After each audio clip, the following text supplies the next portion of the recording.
นะนะเสวิตาพายโยจายังกาเมสุกามสุขันลิกานุโยโคหิโนคัมโมโปตุชนิโกอนาริโยอนาถสันหิโตโยจายังอัตตกิลมัฏฐานุโยโคทุกโขอนาริโยอนาถสันหิโตเอเตเตภิกขเวอุโกอันเตอนุปคัมมมาชิมาปฏิปทาตถาคเต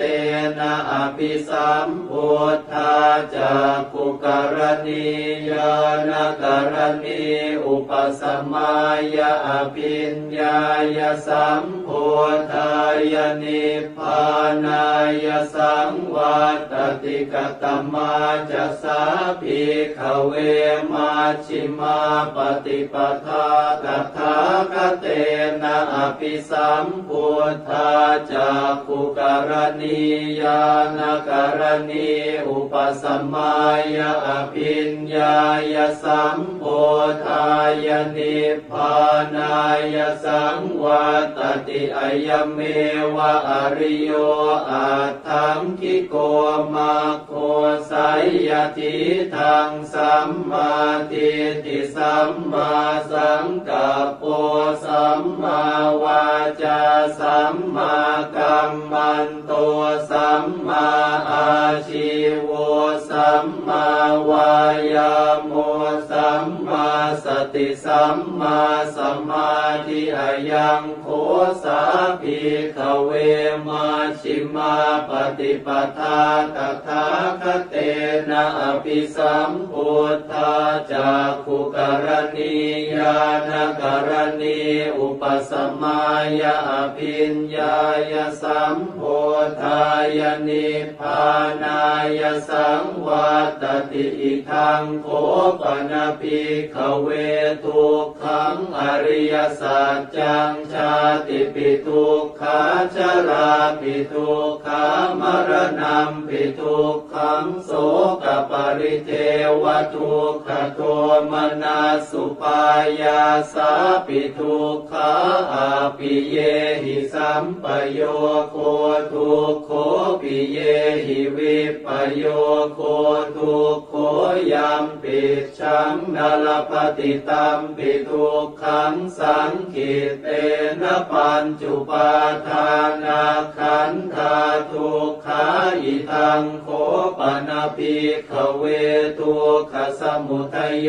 อริยสัจจังยายังตัณหาโปโนภวิกานันทิราคะสหคตาตาตระตาตราภินันทินีสัยยทิทังกามตัณหาภวตัณหาวิภวตัณหาอิทังโคปนภิกขเวทุกขนิโรโธอริยสัจจังโยตัสสะเยวตัณหายาเสสวิราคนิโรโธจาโคปฏินิสสะโคโมติอนาลโยอิทังโคปนภิกขเวทุกขนิโรธคามินีปฏิปทาอริยสัจจังอายเมวะอริโยอัตถังคิโกมาโคสัยยทิทังสัมมาทิฏฐิสัมมาสังกัปโปสัมมาวาจาสัมมากัมมันโตสัมมาอาชีโวสัมมาวายาโมสัมมาสติสัมมาสมาธิอิทังทุกขังอริยสัจจันติเมภิกขเวปุพเพอนันโนสุเตสุธัมเมสุจักขุงอุทธปาทิญาณังอุทธปาทิปัญญาอุทธปาทิวิชชาอุทธปาทิอาโลโกอุทธปาทิตังโขปนิทังทุกขังอริยสัจจังปริญญายันติ ติเมภิกขเวปุพเพอนันโนสุเตสุธรรมเมสุจักขุงอุทธัปปาทิญาณังอุทธัปปาทิปัญญาอุทธัปปาทิวิชชาอุทธัปปาทิอาโลโกอุทธัปปาทิตังโฆปนิทังทุกขังอริยสัจจังปริญญาตันติเมภิกขเวปุพเพอนันโนสุเตสุธรรมเมสุจักขุงอุทธัปปาทิญาณังอุทธัปปาทิปัญญาอุทธัปปาทิวิชชาอุทธัปปาทิอาโลโกอุทธัปปาทิอิทังทุกขสมุทัยโยอริยสัจจันติเมภิกขเวปุพเพอนันโนสุเตสุธรรมเมสุจักขุงอุทธัปปาทิญาณังอุทธัปปาทิปัญญาอุทธัปปาทิวิชชาอุทธัปปาทิอาโลโกอุทธัปปาทิตังโฆปนิทังทุกขสมุทัยโยอริยสัจจังปหาตัพพันติเมภิกขเวปุพเพอนันโนสุเตสุธรรมเมสุจักขุงอุทธัปปาทิญาณังอุทธัปปาทิปัญญาอุทธัปปาทิวิชชาอุทธัปปาทิอาโลโกอุทธัปปาทิตังโฆปนิทังทุกขสมุทัยโยอริยสัจจังปะหินันติเมภิกขเวปุพเพอนันโนสุเตสุธรรมเมสุจักขุงอุทธัปปาทิญาณังอุทธัปปาทิปัญญาอุทธัปปาทิวิชชาอุทธัปปาทิอาโลโกอุทธัปปาทิอิทังทุกขนิโรโธอริยสัจจันติเมภิกขเวปุพเพอนันโนสุเตสุธรรมเมสุจักขุงอุทธัปปาทิญาณังอุทธัปปาทิปัญญาอุทธัปปาทิวิชชาอุทธัปปาทิอาโลโกอุทธัปปาทิตังโฆปนิทังทุกขนิโรโธอริยสัจจังสัจฉิกาตัพพันติเมภิกขเวปุพเพอนันโนสุเตสุธรรมเมสุจักขุงอุทธัปปาทิญาณังอุทธัปปาทิปัญญาอุทธัปปาทิวิชชาอุทธัปปาทิอาโลโกอุทธัปปาทิตังโฆปนิทังทุกขนิโรโธอริยสัจจังสัจฉิกตันติเมภิกขเวปุพเพอนันโนสุเตสุธรรมเมสุจักขุงอุทธัปปาทิญาณังอุทธัปปาทิปัญญาอุทธัปปาทิวิชชาอุทธัปปาทิอาโลโกอุทธัปปาทิอิทังทุกขนิโรธคามินีปฏิปทาอริยสัจจันติเมภิกขเวปุพเพอนันโนสุเตสุธรรมเมสุจักขุงอุทธัปปาทิญาณังอุทธัปปาทิปัญญาอุทธัปปาทิวิชชาอุทธัปปาทิอาโลโกอุทธัปปาทิตังโฆปนิทังทุกขนิโรธคามินีปฏิปทาอริยสัจจังภาเวตาพันติเมภิกขเวปุพเพอนันโนสุเตสุธรรมเมสุจักขุงอุทธัปปาทิญาณังอุทธัปปาทิปัญญาอุทธัปปาทิวิชชาอุทธัปปาทิอาโลโกอุทธัปปาทิตังโฆปนิทังทุกขนิโรธคามินีปฏิปทาอริยสัจจังภาวิตันติเมภิกขเวปุพเพอนันโนสุเตสุธรรมเมสุจักขุงอุทธัปปาทิญาณังอุทธัปปาทิปัญญาอุทธัปปาทิวิชชาอุทธัปปาทิอาโลโกอุทธัปปาทิยาวกีวันจะเมภิ ภิกขเวอิเมสุจตุสุอริยสัจเจสุเอวันติปริวัตตังทวาทสาการังยถาภูตังญาณทัสสนังนสุวิสุทธังอโหสิเนวตาวาหังภิกขเวสเทวเกโลเกสมาระเกสพรหมเกสสมณพรหมนิยาปัจจายสเทวมนุสายอนุตตรังสัมมาสัมโพธิงอภิสัมพุทโธปัจจัญญาสิงยโตจะโคเมภิกขเวอิเมสุจตุสุอริยสัจเจสุเอวันติปริวัตตังทวาทสาการังยถาภูตังญาณทัสสนังสุวิสุทธังอโหสิอัฏฐาหังภิกขเวสเทวเกโลเกสมาระเกสพรหมเกสสมณพราหมณิยาปัจจายสเทวมนุสายอนุตตรังสัมมาสัมโพธิงอภิสัมพุทโธปัจจัญญาสิงญาณัญจะปนเมทัสสนังอุทปปาทิอกุปปาเมวิมุตติอายมันติมาชาตินาติธานิปุนาภโวติอิธรรมโวจะภควาอาตมนาปัญจวัคคียาภิกขุภควโตภาสิตังอภินันทุงอิมาสมิงจะปนวัยยาการณาสมิงพันยมาเนอายาสมโตโกนทัญญาสวิรชังวิตมลังธรรมจากขุงอุทปปาทิยังกินจิสมุทัยธรรมังสัพพันตังนิโรธธรรมันติปวัตติเตจะภควตาธรรมจากเกภูมิมาเทวาสัทธมโนสาเวสุงเอตัมภควตาภาลานสิยังอิสิปตเนมิคทาเย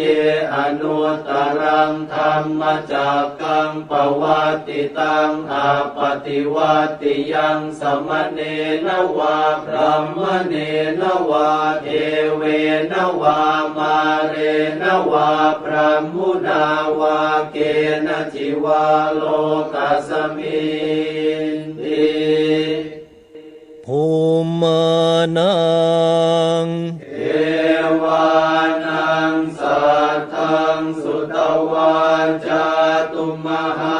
ราชิกาเทวาสัทธมโนสาเว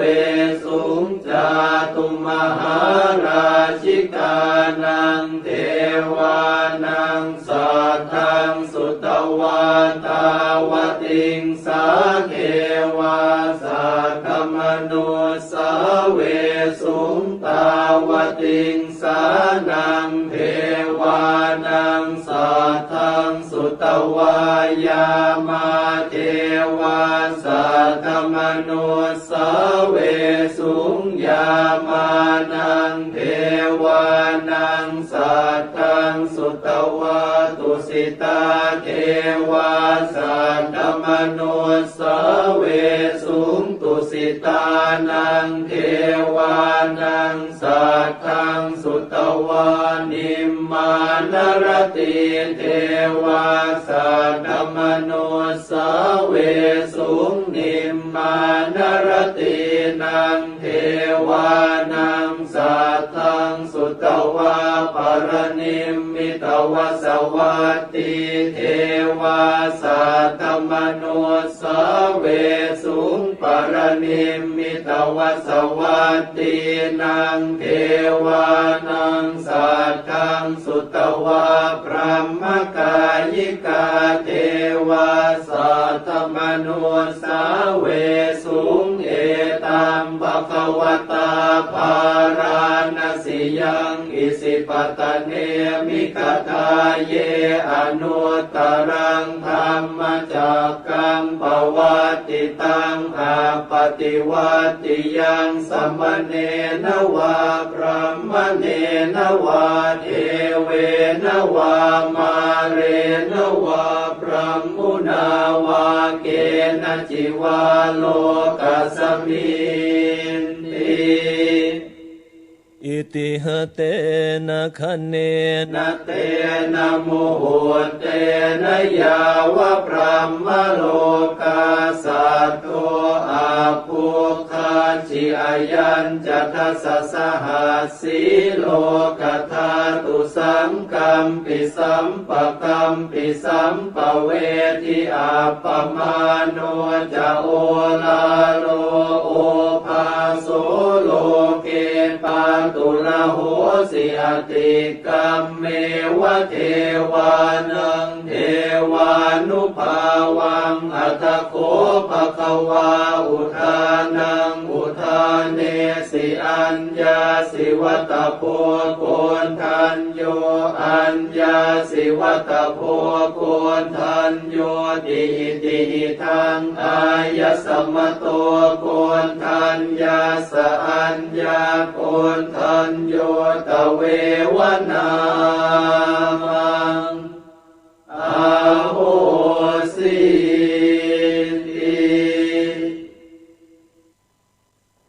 พรหมวิหารภาวนาบทสวดเมตตาพรหมวิหารภาวนาโดย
โน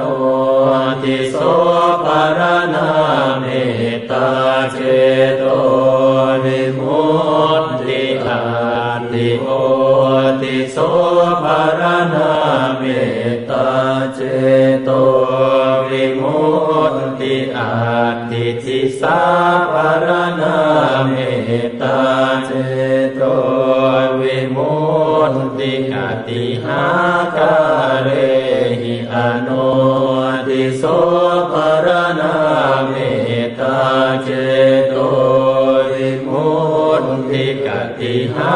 คาเรหิโอติโสภารณาเมตตาเจโตวิมุตติกติหาคาเรหิติสาภารณาเมตตาเจโตวิมุตติปัญจหาคาเรหิอนุทิโสภารณาเมตตาเจโต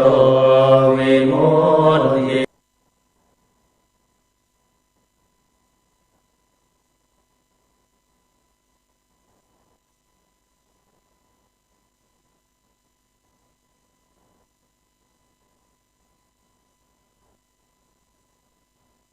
ภารณาเมตตาเจ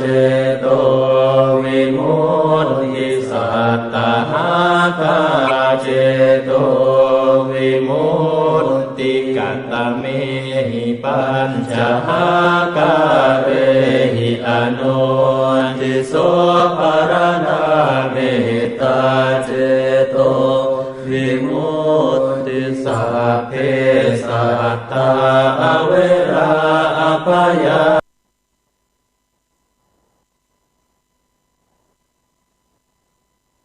เมตตาเจโต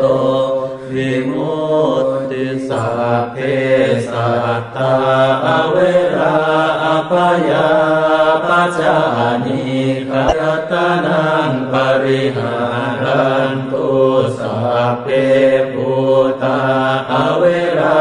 อภยาปัจจานิกาสุขียตนังปริหารันตุสัพเพปุคลาอเวราอภยาปัจจานิกาสุขียตนังปริหารันตุสัพเพอัตตภาวะปริยาปันนาอเวราอภยาปัจจานิกา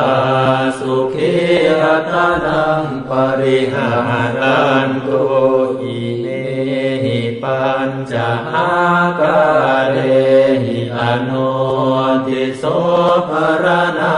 เมตตาเจโตวิมุตติกัตตเมหิสัตตหาคาเรหิโอทิโสภารณาเมตตาเจโตวิมุตติสัพพาดิติโยอเวราอภยาปัจจานิกาสุขีอัตตนังปริหารันตุสัพเพปุริสาอเวราอภยาปัจจานิกาสุขีอัตตนังปริหารันตุสัพเพอริยาอเวราอภยาปัจจานิกาสุขีอัตตนังปริหารันตุสัพเพอนาริยาอเวราอภยาปัจจานิกาสุขีอัตตนังปริหารันตุสัพเพเทวาอเวราอภยาปัจจานิกาสุขีอัตตนังปริหารันตุสัพเพมนุสาอเวราอภยาปัจจานิกาสุขีอัตตนังปริหารันตุสัพเพวินิปาติกาอเวราอภยาปัจจานิกาสุขีอัตตนังปริหารันตุอิเมหิสัตตหาคาเรหิโอติโสภารณาเมตตาเจโตวิมุตติกัตต เมหิทาสหกเรหิติสาภารณาเมตตาเจโตวิมุตติสัพเพปุราติมายติสายสัตตาอเวราอปยาปัจจานิกาสุขีอัตตานังปริหารันตุสัพเพปัจฉิมายติสายสัตตาอเวราอปยาปัจจานิกาสุขีอัตตานังปริหารันตุสัพเพอุตตรายติสายสัตตาอเวราอปยาปัจจานิกาสุขีอัตตานังปริหารันตุสัพเพทักขินายติสายสัตตาอเวราอปยาปัจจานิกาสุขีอัตตานังปริหารันตุสัพเพปุราติมายาอนุติสายสัตตาอเวราอปยาปัจจานิกาสุขีอัตตานังปริหารันตุสัพเพปัจฉิมายาอนุติสายสัตตาอเวราอปยาปัจจานิกาสุขีอัตตานังปริหารันตุสัพเพอุตตรายาอนุติสายสัตตาอเวราอปยาปัจจานิกาสุขีอัตตานังปริหารันตุสัพเพทักขินายาอนุติสายสัตตาอเวราอปยาปัจจานิกาสุขีอัตตานังปริหารันตุสัพเพเหติมายติสายสัตตาอเวราอปยาปัจจานิกาสุขีอัตตานังปริหารันตุสัพเพอุปาริมายติสายสัตตาอเวราอปยาปัจจานิกาสุขีอัตตานังปริหารันตุอิเมหิทัสสหกเร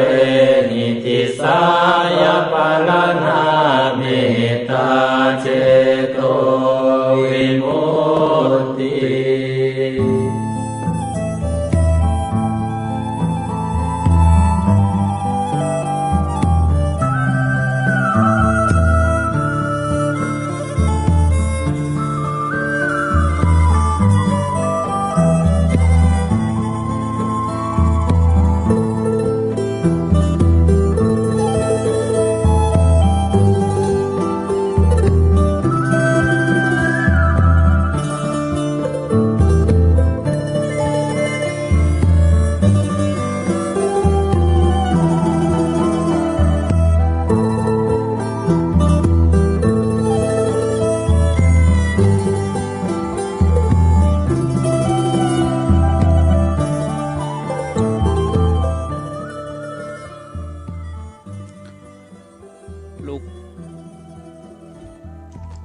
ลุกเจ้าตื่นตัวเจ้าบัวกับหันเยื่องนาพังพร้อมลุกขวายบ่ตันหนตางกีดกอมก้าตัวบ่ต้อมปุ่นอาย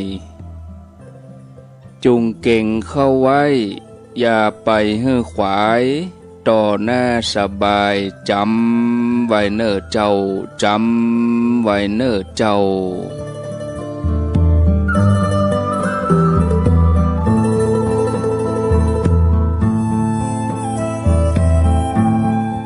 อรุณสวัสดิ์ธรรม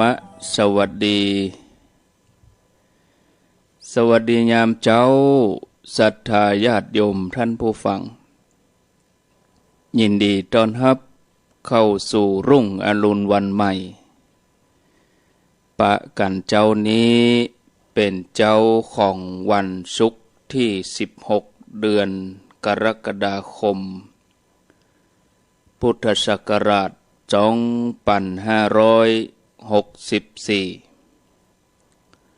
วันนี้เป็นวันโกนเป็นวันห่อวันดาวันพุกนี้เป็นวันพระเป็นวันศีลเดือน10เหนือขึ้น7ค่ำพร่ำว่าเป็นวันศุกร์16กรกฎาคมเข้าสู่สัปดาห์กลางเดือนกรกฎาคมเดือนกรกฎาคมนั้นมีอยู่31วันวันนี้ก็วันที่16แล้วศรัทธาญาติโยมท่านผู้ฟังทั้งหลายยินดีต้อนรับเข้าสู่รุ่งอรุณวันใหม่ธรรมสวัสดีญาติโยมท่านสาธุชนคนดีทั้งหลายไผที่ยังบ่ลุกก็ลุกมาเหียเน้อลุกมาได้แล้วตื่นมาได้แล้วญาติโยมท่านทั้งหลายหลับลุกเจ้ากินพักตังป่ายหลับลุกขวายกินพักตังเก้าลูกเจ้าได้หลายลูกขวายได้น้อยหลับลูกเจ้าเป็นเจ้าตังหลายหลับลูกขวายปาเฮือลูกหลานเป็นหนี้เป็นค่าเน้อตื่นมาเหียเน้อ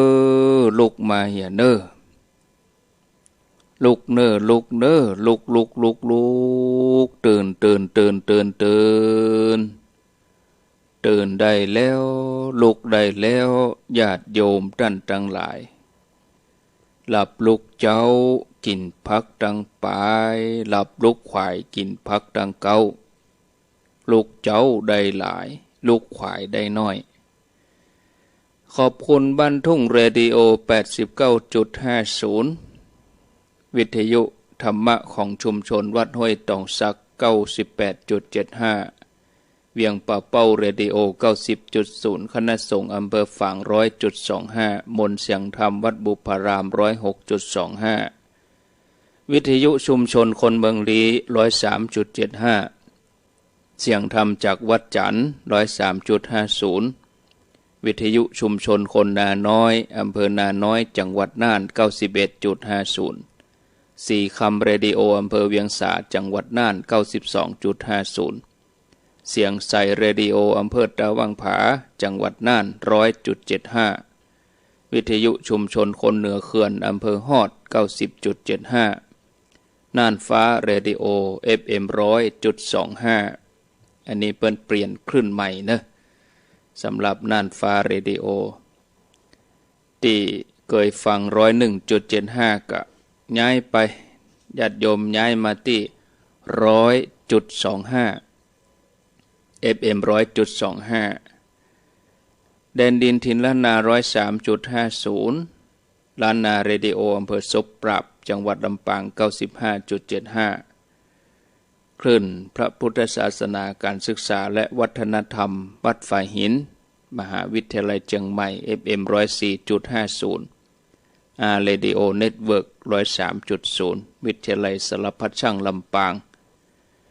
99.50 อาร์เรดิโอเน็ตเวิร์กวิทยาลัยเทคโนโลยีและการจัดการกฟผ.แม่เมาะลำปางตลอดจนถึงท่านผู้ฟังที่รับฟังผ่านระบบอินเทอร์เน็ตออนไลน์ตัวเข้ารายการมาก็ขอ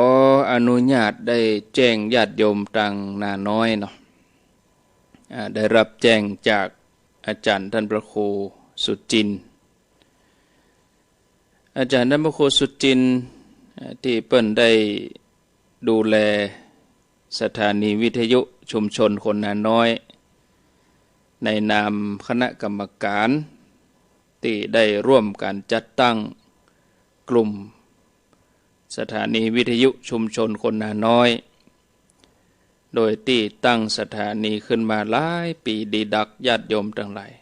โดยกลุ่มฮักนาน้อยสถานีวิทยุชุมชนคนนาน้อยครอบคลุมหลายอำเภอนาน้อยอำเภอนามื่น ก็พดมาเผียวร้องกวางเมืองแป้ญาติโยมก็จังได้ยินมีคนโทรศัพท์เข้ามาคนเฒ่าคนแก่กับฟังนักฟังหลายเนาะก็อย่างที่อาตมาเคยได้แจ้งญาติโยมผู้ฟังโดยเฉพาะท่านผู้ฟังที่ฟังทางอำเภอนาน้อยว่าการได้บริหารจัดการแต่ละปีนั้นก็ต้องมีการต่อใบอนุญาตตรวจเครื่องส่งแต่ละครั้งเอาเครื่องส่งไปตรวจก็บ่ต่ำกว่า 5,000 บาทเนาะแล้วก็อินเทอร์เน็ตแถมทุกเดือนตลอดปีในการ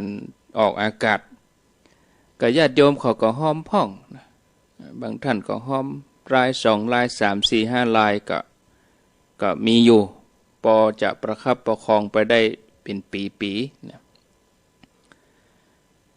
ปีที่ผ่านมา2564นี่ก็โดยพิษโควิดกระทบหมดศรัทธาญาติโยมการได้ร่วมบุญก็น้อยที่อาตมาภาพเคยบอกญาติโยมว่าเขาจะหมู่จะหายไป1สถานีเนอะก็แจ้งญาติโยมคนเฒ่าคนแก่ไว้ล่วงหน้าว่าหลังจากวันที่18กรกฎาคมก็คือเหลือเวลาแถม2วันทางสถานีวิทยุชุมชนคนน้อยก็จะขออนุญาตปิดตัวลงเนื่องจากว่ารับภาระไว้บ่ไหวเนาะอาจารย์ท่านพระครูสุจินต์นันทธรรมอาตมาภาพก็หันใจท่านพระครูเนาะเปิ้นก็ต่อสู้ตนเดียวญาติโยมเขาก็โดยส่วนใหญ่ฟังกับคนเฒ่าแก่มีกำลังน้อยที่จะสนับสนุนเจ้านี้ก็เลยเข้ารายการมาก็จะมีเวลาอู้แถม2เจ้าก็คือเจ้าวันนี้กับเจ้าวันพุธวันที่18นั้นก็วิทยุ 91.50 วิทยุชุมชนคนนาน้อยก็จะปิดตัวลงเนาะอันนี้แจ้งไว้ก่อนซึ่งอาตมาภาพก็อู้ไว้เมินแล้วก็มีความหันใจเหลือเกินมีความหันใจอาจารย์ท่านพระครูสุจินต์นนทธรรมอย่างที่สุดก็อยากจะหาวิธีช่วยเหลือท่านพระครูอยู่เฮาคิดใจว่าอาจจะได้ดำหัวกันที่ซบเตินก็โควิดก็มาเนี่ยเฮาก็เลยยุดกันไปหมดกูอย่างญาติโยมที่จะฟังดังนั้นน้อยก็ต้องปรับเนาะก่อนที่เฮาบอกคือหมู่เฮาถึงหมดที่เฮาฟังกันเนี่ยว่าปี65เลยเดือนเมษายนนี้เฮาต้องปรับเป็นการฟังออนไลน์เนื่องจากว่าถ้ากฎหมายเปิ้นผ่านเปิ้นก็จะลดกำลังส่งเหลือ50 วัตต์ทั่วประเทศเขาก็ต้องปรับพฤติกรรมในการฟังก็เป็นการฟังออนไลน์ไปประเด็นนี้ทางนาน้อยเปิ้นก็จะได้ฟังออนไลน์ก่อนเฮาทางสถานีวิทยุนี้จะดับไปวันที่18นะศรัทธาญาติโยมท่านสาธุชนก็แจ้งให้ทราบตามนี้ก็อาตมาก็บอกท่านพระครูขออันสู้แห่งปีบ่นี่เนาะก็บอกท่านพระครูว่าอย่างนี้ยังได้จะหาวิธีช่วยกันท่านพระครูเพิ่นก็อาตมาเข้าใจคนทำงานนี่เข้าใจบางทีมันอ่อนล้าสู้กันมาตลอดมันคงจะถึงที่สุดแล้วท่านพระครูว่าอย่างนี้ก็อย่างใดก็แจ้งญาติโยมอันนี้เฉพาะที่นาน้อยพุ่นเด้อส่วนญาติโยมที่ฟังคลื่นอื่นๆนั่นก็แจ้งไว้ล่วงหน้าประกาศไว้ล่วงหน้าว่าปี65เนี่ยเปิ้นจะถ้ากฎหมายผ่านนะกฎหมายผ่านเปิ้นก็จะลดกำลังส่งเหลือสถานีทุกที่เป็นทดลองประกอบกิจการนี้ก็จะเหลือ50 วัตต์เพื่อที่เปิ้นจะปรับให้การเข้าสู่ระบบการได้ใบอนุญาตตัวจริงถ้าใบอนุญาตตัวจริงก็กำนั้นเพื่อเข้าสู่ระบบดิจิตอลการใช้สถานีวิทยุอันนั้นก็เป็นเรื่องของอนาคตเนาะแต่ตั้งนี้ไปจนถึงปี65เขาก็จะได้ฟังกันไปแหมกี่เดือนถ้ากฎหมายผ่านตอนนี้เปิ้นกำลังเปิดให้มีการรับฟังความคิดเห็น ซึ่งการที่จะฟังความคิดหันนั้นญาติโยมเจ้าบ้านทั่วไปเขาก็บ่ฮู้ว่าจะแสดงความคิดหันช่องทางใดแล้วประเด็นนี้เปิ้นก็เน้นไปในการออนไลน์คนเฒ่านี่บ่จ้างแน่นอนเฮาก็แสดงความคิดหันเฉพาะโทรมาอู้เหียซึ่งมันก็เปิ้นก็บ่ได้ยินเพราะเฮาโทรมาอู้กันก็ได้ยินก็อาตมาเหียได้ยินก็โยมที่โทรมาได้ยินก็โยมที่ฟังเหียแต่ช่องทางที่เปิ้นจะแสดงความหันนั้นคือการเข้าไปแสดงความหันที่เว็บไซต์ของกสทช.ซึ่งคนเฒ่าก็จะเข้าไปอย่างใดเว็บอันยังเป็นเว็บฮู้จักกับเว็บอุ่นแกงฮู้จักกับตู้ไมโครเวฟก็บ่ฮู้จะเข้าช่องทางใดแน่เนาะก็ต้องอาศัยคนหนุ่มซึ่งคนหนุ่มเขามีสื่อใหม่ไงก็มีของเล่นของเขามีเฟซมีไลน์ก็ยากที่เขาจะมาใส่ใจสถานีวิทยุแบบคนเฒ่าคนแก่อย่างนี้อันนี้ก็เป็นเรื่องยากแหมอย่างหนึ่งเนาะศรัทธาญาติโยมอย่างใดก็พอไปฟังไปอาจจะอันนี้หรือเฮาก็มองในแง่ดีก่อนถ้าเปิ้นฟังเสียงที่ตั้งหมู่กลุ่มต่างๆทั้งหน่วยงานองค์กรที่กลุ่มประกอบกิจการที่เปิ้นทดลองบอกว่าธุรกิจบอกว่าจะเป็นชุมชนสาธารณะที่เปิ้นมีหนังสือเรียกร้องทักท้วงไปถ้าเปิ้นรับฟังเปิ้นก็อาจจะยื้อไปสัก2 ปีแต่ถ้าว่าอย่างใดก็ต้องได้เปลี่ยนอย่างใดก็ต้องได้ปรับก็ตึกวันที่4 เมษายน ปี65อันนี้เหมือนเดียวกันหมดเด้อทั่วประเทศบ่ใช่สถานีใดสถานีหนึ่งแต่ว่าที่นาน้อยนี่วันที่18นี่ก็ดักปิ้งนะโอ้แล้วยังได้ท่านบะครูอันนี้อู้ฮือโยมตังนาน้อยส่วนโยมที่ฟังสถานีอื่นนี่ก็รับฟังไปอย่างนั้นเนาะเป็นข้อมูลแต่ถ้าว่าตังนาน้อยจะช่วยท่านบะครูต่อก็อันนี้การต่อใบอนุญาตนี่เพิ่นก็จะต่อก่อน120 วันซึ่งที่ของนาน้อยนี่ก็หมดไปแล้วเมื่อเดือนเมษาใบอนุญาตจะต้องต่อในห่วงเดือนเมษาจะหมดวันที่18 กรกฎาคมนี่หมายความว่ากรกฎาคมนี่เฮาถ้าต่อก่อน120 วันเฮาก็ย้อนขึ้นมา3 เดือนนี้กรกฎาคมเนาะมิถุนาพฤษภามีนาประมาณนี้ประมาณปลายเดือนเมษายนนี่ซึ่งคราวนั้นอาตมาก็ได้บอกท่านผู้ฟังไปแล้วว่าเขาจะต้องมาช่วยท่านพระครูเนอะหมายถึงผู้ฟังที่นาน้อยบุญนะอาตมาเอาจะใจโทรศัพท์ไปอู้กับโยมกับคนนี่ก็มันก็บ่ฮู้เรื่องนานฮู้เรื่องเอาวิทยุอู้นี่อู้ออกสถานีที่นาน้อยเดี๋ยวนี้ได้ฟังไม่ใช่เฉพาะนาน้อยเนาะได้ฟังทั่วไปก็ใบอนุญาตเปิ่นหมด18ขึ้นไปทางบนก่อน120 วันก็ประมาณปลายเดือนเมษาต้นเดือนพฤษภามิถุนากรกฎา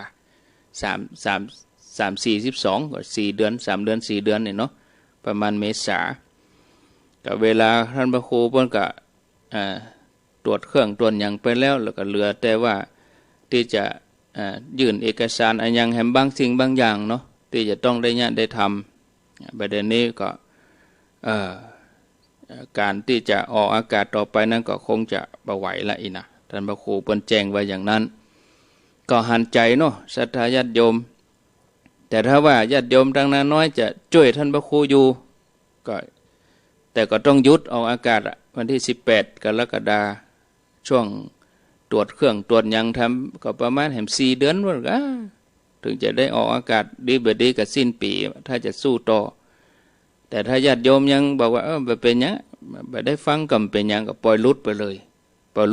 ก็กลายเป็นตำนานไปเนาะสำหรับวิทยุชุมชนคนนาน้อยอันนี้ก็แจ้งผ่านไปนะก็อย่างใดนั้นก็ลองไปเอวหาท่านพระครูพ่องเนาะศรัทธาญาติโยมทางนาน้อย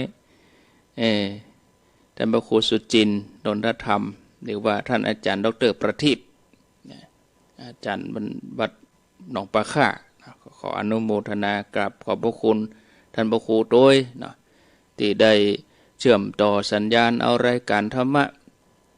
มาเปิ้นเชื่อมทั้งวันเลยนะที่นาน้อยเนี่ย เอารายการที่ฝ่ายหินไปออก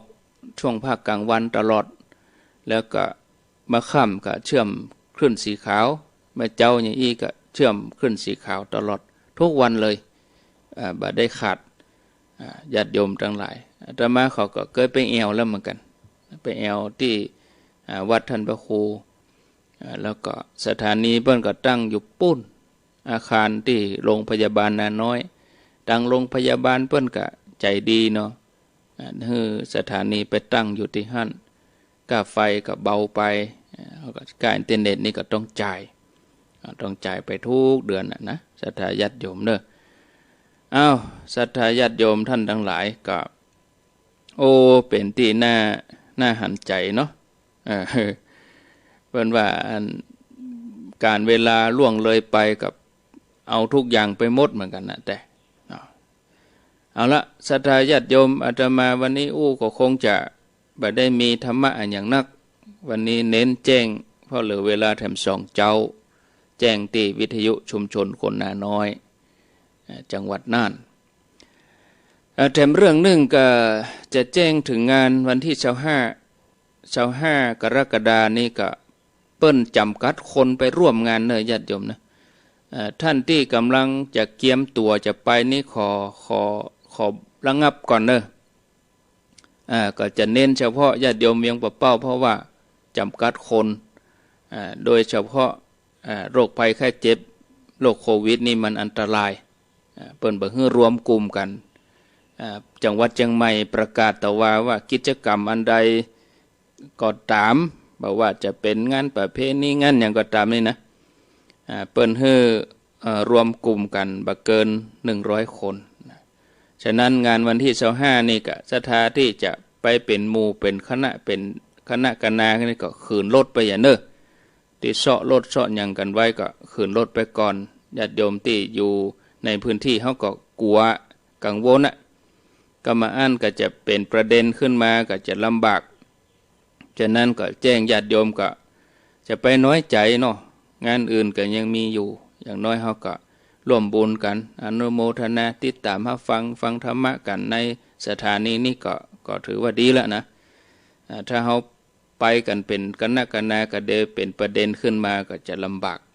เนาะอันนี้ก็แจ้งญาติโยมเนอะที่จะไป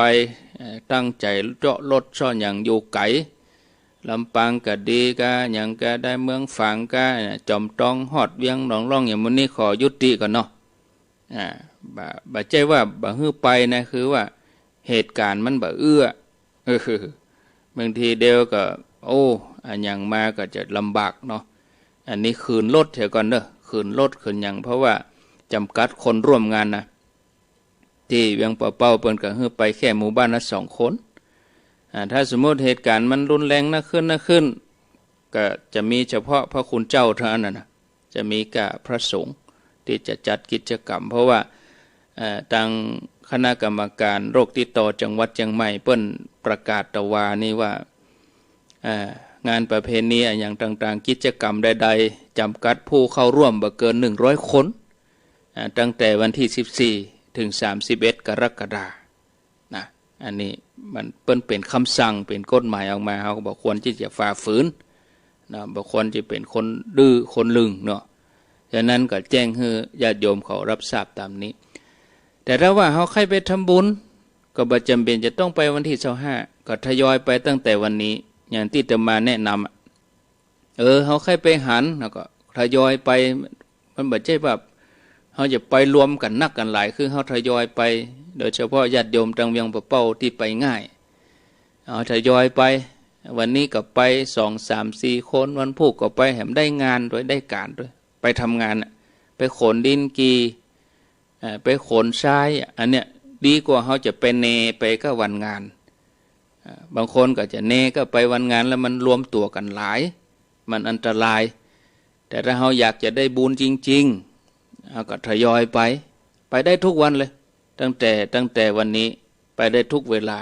ญาติโยมดังเชียงใหม่ก็มีหลายคนที่เพิ่นคิดได้เพิ่นทยอยไปเอาไปก็มันจะมีไผมีกาศลาอันก็สบายปลอดภัยเฮาก็ไปร่วมบุญที่หั่นฝากซองฝากหยังไว้เฮิ่นพระคุณเจ้าเพิ่นก็ตึงอยู่หั่นหรอก พระสงฆ์เปิ้นเปลี่ยนเวรกันไปอยู่ที่หั่นวันไหนตน2 ตนเสเตือก็ได้ไปเมื่อเจ้าเสเตือก็ได้ไปเมื่อตอนเนี่ยเฮาไปปะพระเฮาก็ได้ทำบุญที่หั่นเฉพาะกลุ่มเฉพาะคณะของเฮาบางท่านโอ้ยแม่เขาห้อมกันแล้วแม่เขาปักต้นกันแล้วเฮาก็โอนผ่านบัญชีธนาคารไปเอาตอนพูกอาตมาจะแจ้งฮือแล้วก็เมื่อคืนตัวเนาะก็จะแจ้งญาติโยมว่าจะโอนเข้าช่องทางใดแต่ว่าตั้งใจใครไปหันก็ปักต้นปักหยังก็เซารถไปแล้วห้อมไป25เฮาไปวันที่20ก็จะไปกับคณะเดียวของเฮาก็ได้เดียวไปเลยยิงตรงไปเลยมันบ่ได้รวมกลุ่มกันหลายดีมอก2คณะรถ2คันก็คือรถตู้2คันถ้า20คนก็ถึงได้อยู่เฮาก็ฮู้อยู่ว่าคนที่ไปตัวเฮาเป็นกลุ่มเสี่ยงหรือบ่ใช่กลุ่มเสี่ยงเฮาก็พิจารณาเนาะอันนี้แจ้งญาติโยมท่านทั้งหลายเนอะเร็วพอเวลาก็พอสมควรนะก็เดี๋ยวฟังรายละเอียดที่หลวงพ่อท่านพระครูปฏิพันธ์ธรรมทินตีเวียงบ่เป้านี่ยังเวียงเป้าเปิ้นรอเตียนนี่ก็ดีเหมือนกันนะเปิ้นก็รอเตียนเปิ้นรอเตียนตั้งแต่วันที่10ปลายมาแล้วก็จะสิ้นสุดในวันที่20นี่ละกะเพิ่นทยอยเอาไปทีละตำบลก็บ่ใจเอาไปรวมกันนักกันหลายไผว่างก็ไปนะไผว่างก็ไปเนี่ยเหมือนเดียวกันกิจกรรมอันนี้25นี่ก็เหมือนเดียวกันเด้อญาติโยมทยอยไปเอาทยอยไปตั้งแต่วันนี้จนถึงวันที่24 23วันที่25นี้เปิ้นจำกัดคนเนาะอันนี้ก็แจ้งให้ทราบอาตมาลาศรัทธาไปก่อนเนอะโชคดีมีใจปะกันแต่ใหม่ในวันต่อไปอายุวันโนสุขังพลัง